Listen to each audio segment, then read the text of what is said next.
para po masugpo na ang pag-aabuso at illegal recruitment po. Hindi lamang sa Hong Kong, lalo na sa Middle East at sa iba't ibang lugar na inaabuso ang kababaihan. At syempre, parehong alam ng Gabriela, ito yung Anti-Domestic Violence Act. For the longest time, away may asawa, psychological, sinasaktan ng mga babae. Kaya sa unang termino ko, sa 20 taong pamamahayag ko, apply kong ginagawa ng storya, dokumentaryo, ang pang-aapi sa kababaihan. Isa sa mga unang bill noong 1998 na nasa ibatas under my term as majority, the Anti-Domestic Violence and Children's Act, para po maging batas yung pagbabawal sa pananakit, hindi lang physical, kundi psychological and economic torture at pananakit sa kababaihan po sa atin. Kaya, kailangan po ng babae, di ba ho, Gabriela? Kailangan magtatanggol. Sigurado ang ating Pangulo, 200% lalaki. Sigurado na yan si Manny Villar.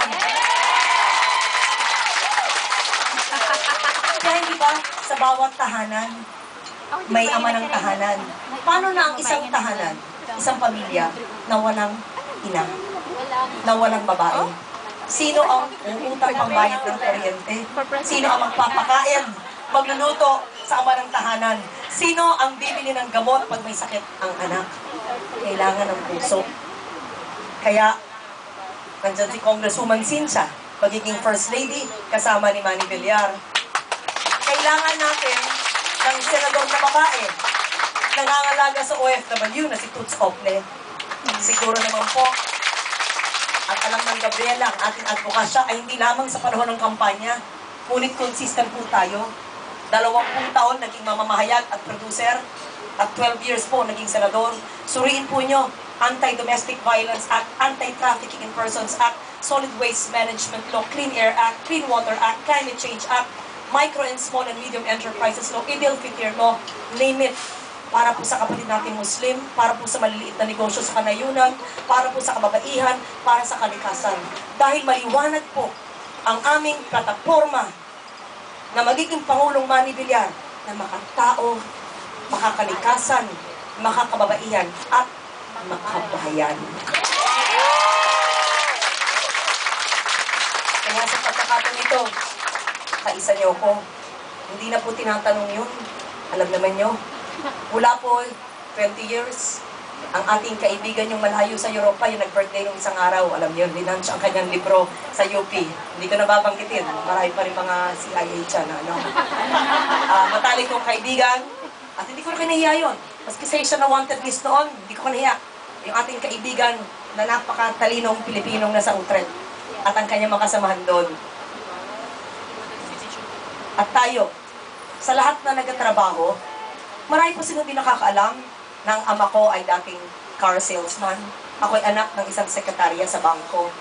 Galing ako sa working class district ng Bahanang Malabon. Hindi naman galing sa squatter, pero hindi rin po mayaman.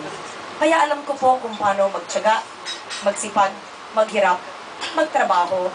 Kaya ako'y nasasaktan pag sobra ang panlalait na ginagawa ng ibang kandidato, hindi ko malaman ang pangalan nila, na walang ginawa kundi maynira sa leading presidential candidate na sila pong parang yung mga famous last name at yung mga hasyendero lamang ay may karapatang manungkulan sa ating bansa.